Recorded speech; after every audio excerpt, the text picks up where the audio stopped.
સુપ્રસિદ્ધ પ્રવાસન સ્થળ દીવને હવે ગીરના બીચો ટક્કર આપશે। ગીરમાં બીચોના પ્રચાર પ્રસાર અને વિકાસ માટે રાજ્ય સરકાર અને સ્થાનિક કલેક્ટર દ્વારા કમર કસવામાં આવી છે। સુંદર, રમણીય અને અતિ સુંદર દેખાતા દ્રશ્યો ગોવા કે દીવના નહીં પરંતુ ગુજરાતના ગીરના અહેમદપુર માંડવી બીચના છે।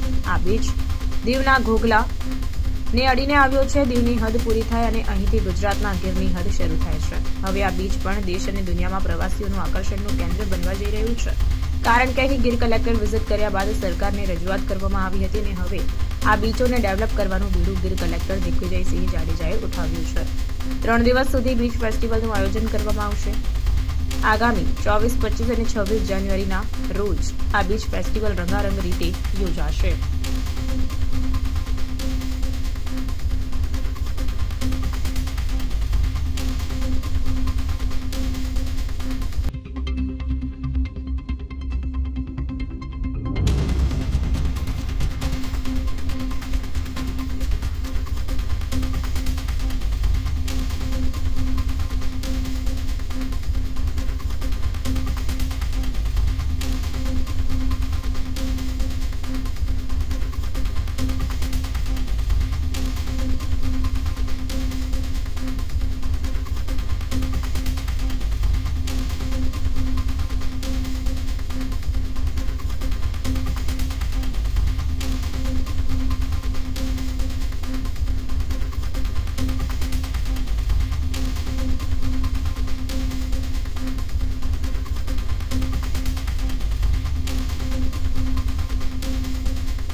આપણે 24, 25 અને 26 જાન્યુઆરી ગુજરાત પ્રવાસન વિભાગ અને જિલ્લા વહીવટીતંત્ર ગીર સોમનાથના ઉપક્રમે આ જ જગ્યા ઉપર એટલે કે અહેમદપુર માંડવી બીચ ઉપર આપણે બીચ ફેસ્ટિવલનું આયોજન કરેલ છે।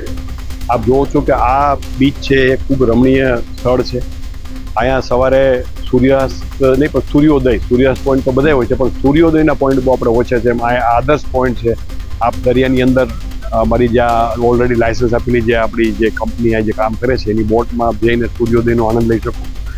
શિયાળાના ટાઈમમાં અહીંયા ડોલ્ફિન પણ જોવા મળે છે, એ પણ આપ જોઈ શકો।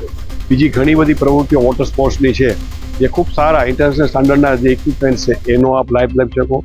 બીજું કે આપ જે આ ખુલ્લો પડ જોવો છો એમાં આપણે ચિલ્ડ્રન પ્લે એરિયા કે આ રેતીને ધ્યાનમાં રાખીને બાળકો માટે